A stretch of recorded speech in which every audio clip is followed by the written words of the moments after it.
aktiboki parte hartu izan du Sahara Herriaren aldeko ekimenetan. Jaso dezagun, beste txalo bat ez? Foitu Mahamud. Urbildu asko mikrofonera, bale? Kaixo, arratsaldeon guztioi, Foitzi naiz esan dauen moduan eta egindako galdera erantzungo dut nire ikuspuntutik.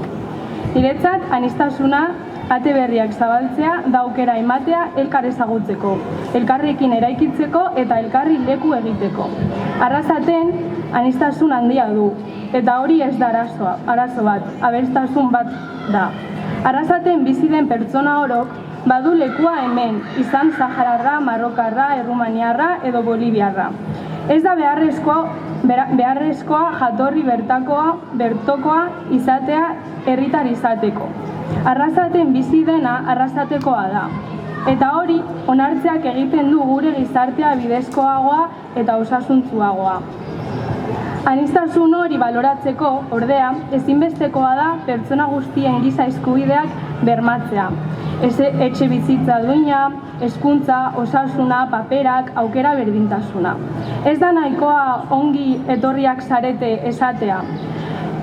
Eguneroko politiketan eta jendartean ere errespetatu behar ditugu eskubide horiek. Hori da ate berriak zabaltzea, guztientzat berdintasunez irekitzea. Sahara eta Euskal Herria bi herri gara, bakoitza bere testuinguru historiko eta politikoarekin, baina biak ere nazio izaera aitortu gabe dituzten komunitateak. Urte luzez, eraiki da bien arteko elkartasun harremana, oinarrituta justizian, eskubideen defentsa eta herrien arteko begirunean.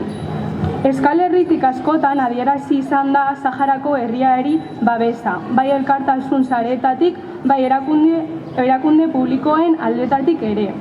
Testuinguru horretan, aniztasunean, ate berriak zabaltzea esan nahi du, baita ere elkar aitortu eta errespetatzea, eta herri giza eskubideen defentsa elkarri sostengu eskaintzea.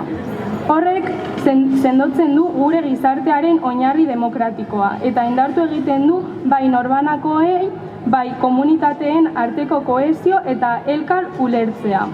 Beraz, niretzat, aniztasunari ate berriak zabaltzea da pertsona orori aukera eta errespetua eskaintzea, jatorria edozein dela ere. Eta batez ere, elkarbizitzatik, elkartasunetik eta eskubideen defentsatik herri sendoago bat eraikitzea. Eskerrik asko.